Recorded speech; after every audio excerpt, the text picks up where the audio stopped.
So a person who is suffering, as I want to stress, is not a worse person necessarily. They're a person who is ready, has chosen at a soul, at a super conscious level, to take those lessons that they need. It's very hard sometimes to see why on earth could I need those experiences.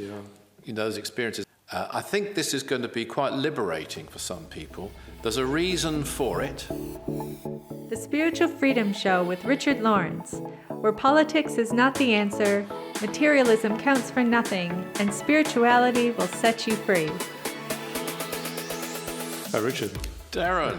So the title of this question that we've got today is, why do I exist? And I'll just preface it by saying this is obviously someone going through a very difficult time in their life, but one that certainly that I think many of us can resonate with from some point in our own experience. So a very universal thing I think that we can talk about today, and the lessons that I think we can draw from it. So they write, is the meaning of life just to suffer and die? I've been thinking about this for a few years, and this is the conclusion that I've come to. Most of my life has been suffering, traumas, sickness, and extreme isolation and rejection. Was I born only to experience these things, or am I in hell and I just don't realize it? It doesn't make sense. So many people live wonderful lives, are born with so many gifts and opportunities. I just don't understand.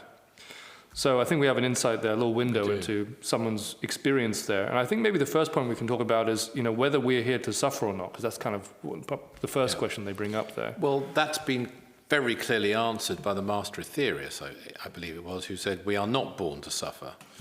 It goes with existence on this earth sometimes. I'm very, very sorry to hear about this person's situation. We aren't medical advisors. They might need some kind of therapy of some kind. That's not for us to say. Sure. What I do think, I was doing a radio show once in Manchester, and I had a book out then called Little Book of Karma. Oh, yeah. And I was talking about the fact that when you're in a really, really difficult situation, if you can see a reason for it, if you can even see something that you're gaining through it, something that you're learning through it, then it really does help you. I think it helps you more often than just sympathy. To see a purpose, to see a reason, to be why is this happening to me, and what could I actually gain from this, if you like, through experience.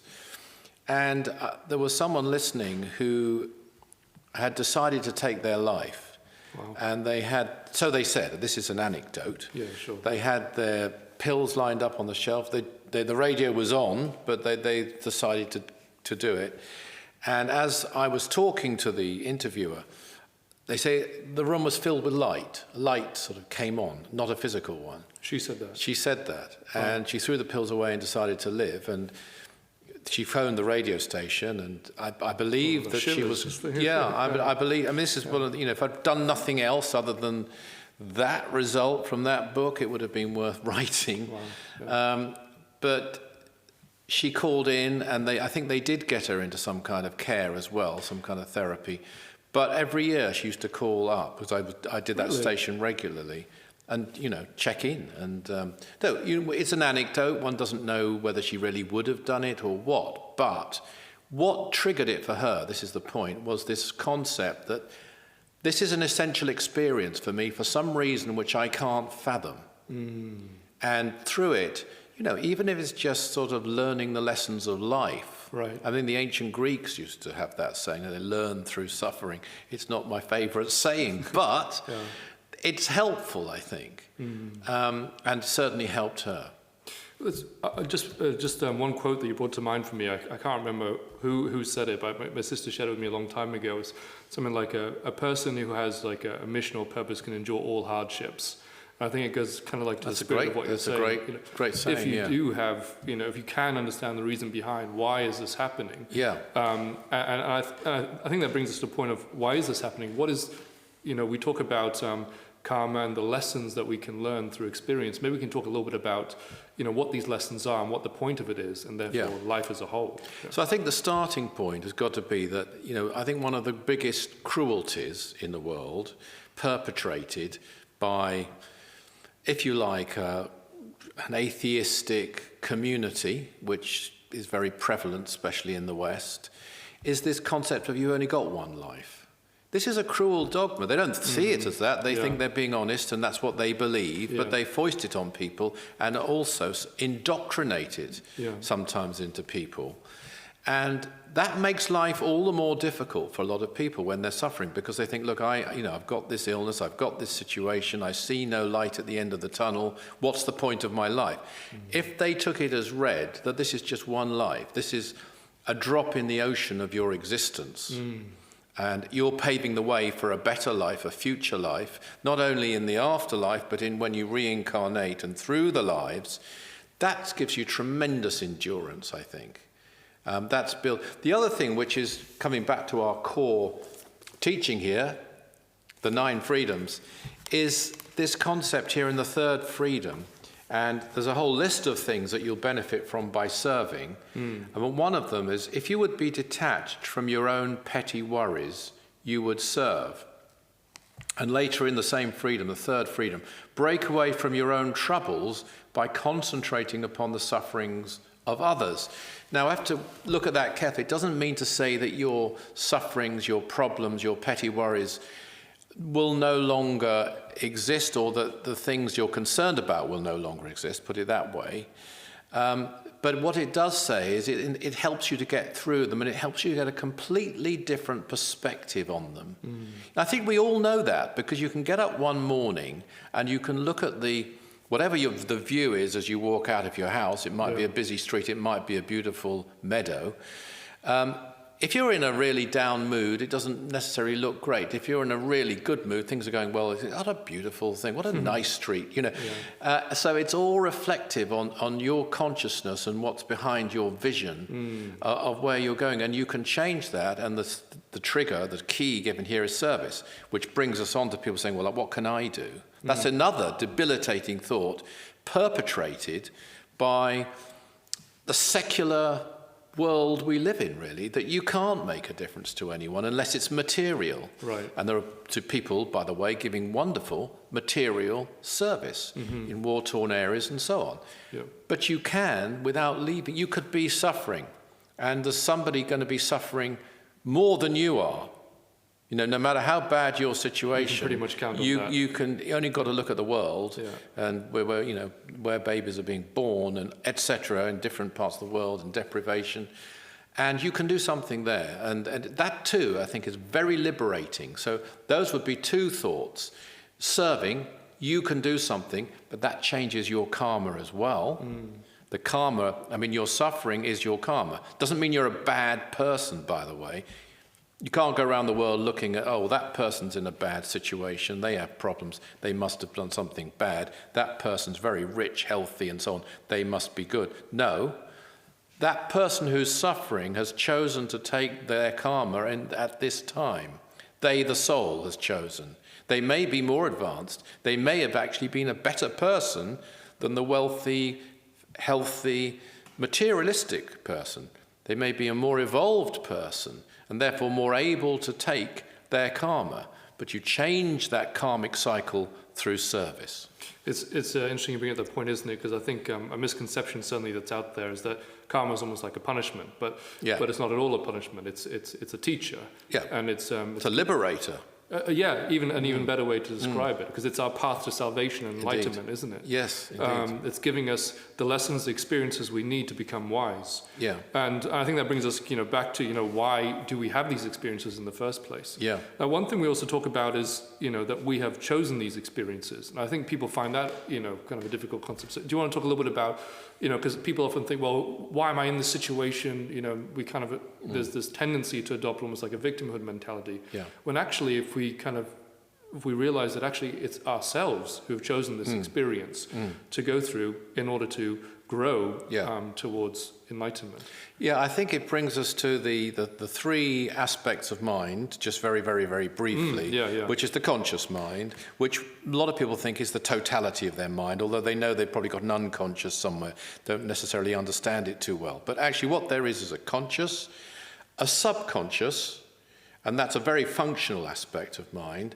And then the one that most people don't think about is the superconscious, which is the soul aspect of us. And that is the aspect that chooses the conditions into which we are born, and the experiences that we are ready to take. We need them and we're ready to take them in a particular life. So a person who is suffering, as I want to stress, is not a worse person necessarily. They're a person who is ready, has chosen at a soul, at a super conscious level to take those lessons that they need. It's very hard sometimes to see why on earth could I need those experiences unless you look at world history. If you look at world history and the way through the millennia, not even just the centuries, because we've been here for many thousands of years, even millions.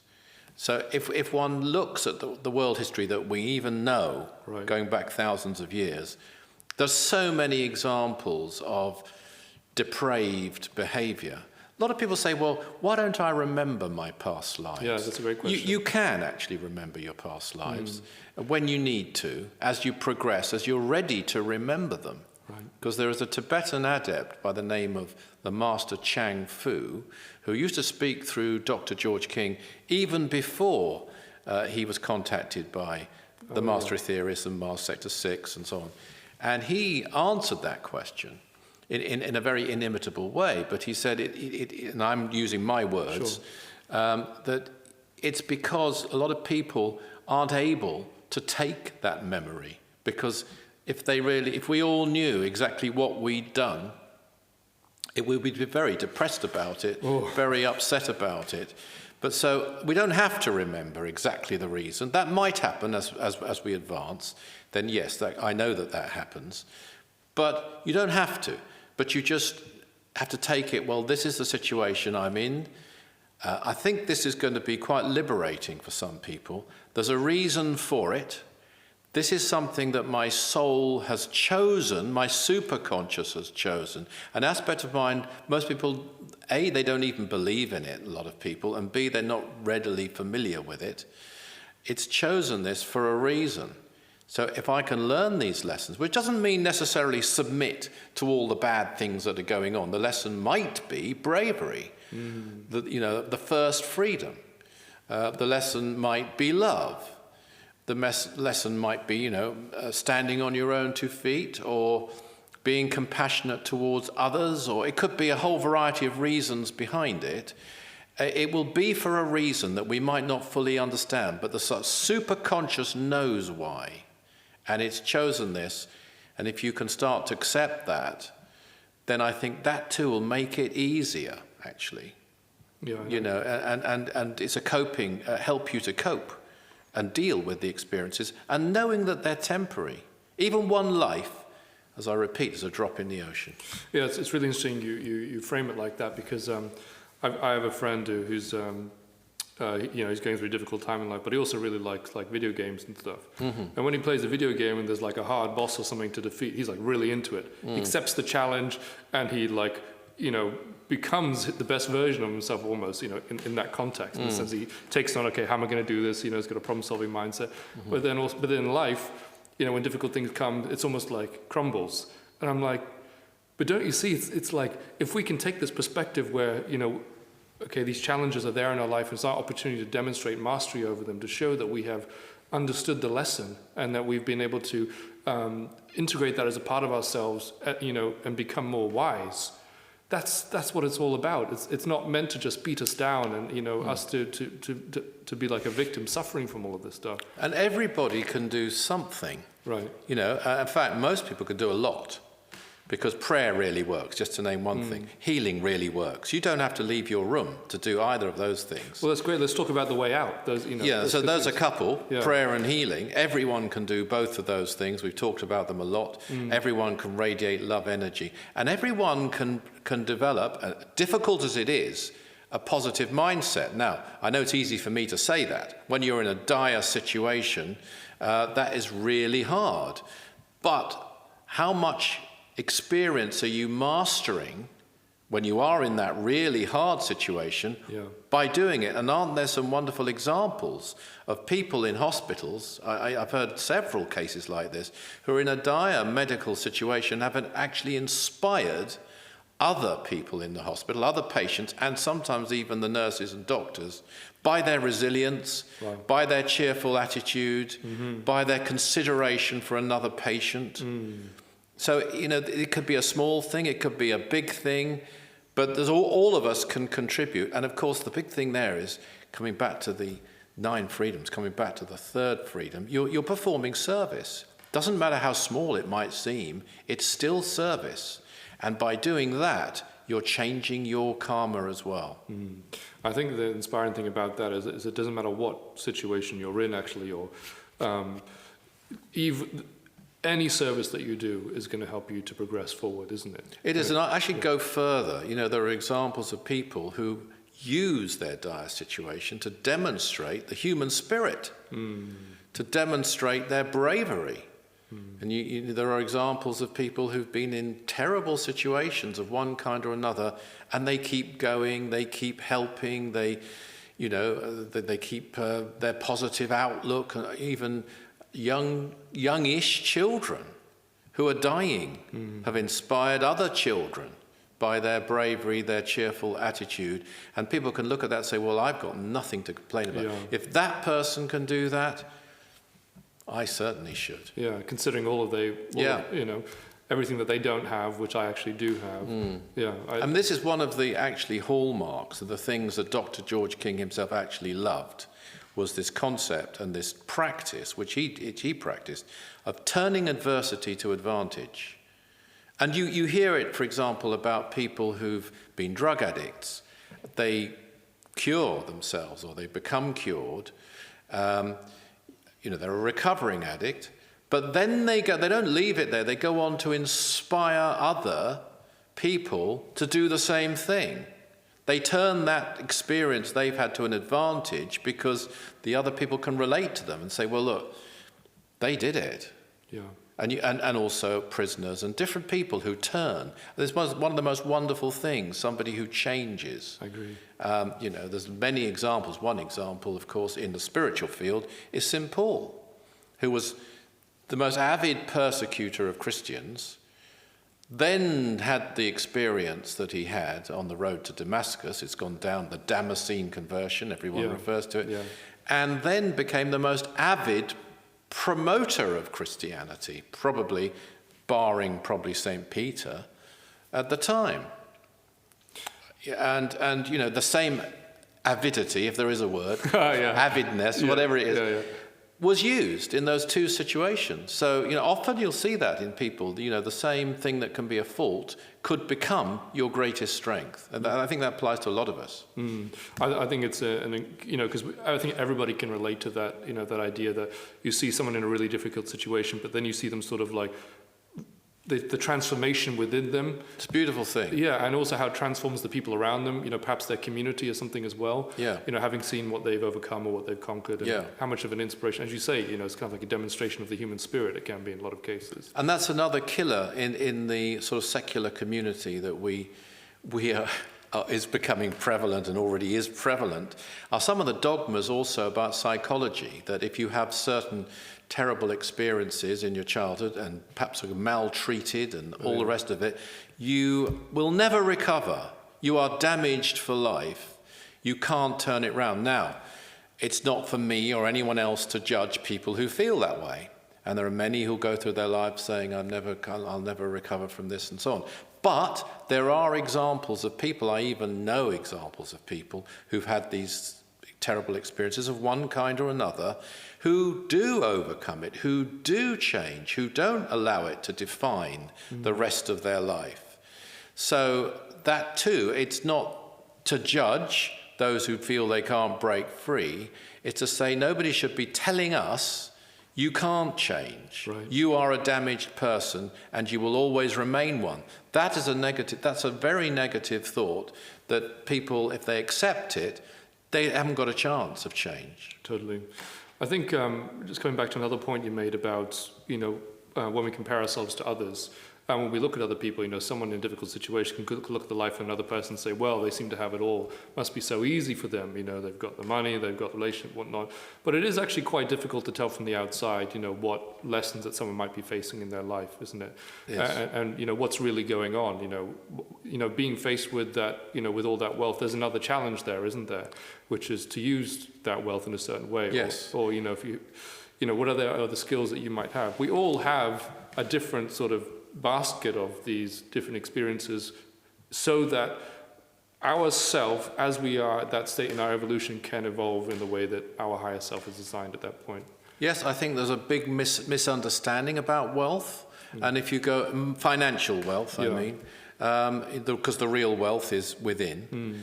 But financial wealth, money, is often seen in spiritual communities as a bad thing. And if you go way back in the Eastern traditions, you were encouraged to be a sadhu or a sannyasin, have no possessions at all, and go out begging, which I don't think is, well, it's not for me to judge, but there's something a bit wrong there, in my view, although they were supposed to return that by blessing the village and so on. I'm not sure whether they always did. But however, St. Paul, coming back to him, he had to earn money, by the way. People forget that. He was a tent maker. He was traveling. He had to earn a living as he traveled. But money of itself isn't an evil. It's the use of money, the possessiveness about money, the belief in it as a real reality, that these are the evils, the belief in materialism, if you like, as a thing. We only have to look, and we can see plenty of examples of extremely rich people with a lot of possessions who aren't happy, aren't fulfilled, and are, even suffering. So it proves, those cases prove, there isn't an automatic reaction between the two. Those people who are extremely wealthy and are using that money purely for selfish reasons, I mean financially wealthy, if they're happy, and they might make out that they are, they might even believe they are, they've got a big problem. They've got a big karmic problem. But someone, and I know people like this, who are very rich, but use that to help a whole variety of causes, they are practicing, they are a spiritual person, actually, if that's what they're doing with it. It's not of itself a bad thing, it's just an energy. And it can be used. I think that's a much better way of looking at it. But nor is it the real reason for living, to become rich for a selfish purpose. If there was a person who was doing it purely 100% for service to others and using their money to help others, especially in spiritual ways, they would be well on the path to their evolution. Yeah, absolutely. It's demonstrating a sort of like kind of mastery over that lesson in life, isn't it? Yeah. And the use of that resource in a way that is for the greatest good of all. And it's just not the answer. And by the way, it isn't karmically very fortunate at all to die very rich, unless your bequest is one of great service to the world. It's not a very fortunate thing karmically to do that. I'm not saying you shouldn't look after loved ones, but the main focus, of course, is world service. So just bring us back to this for a moment then again.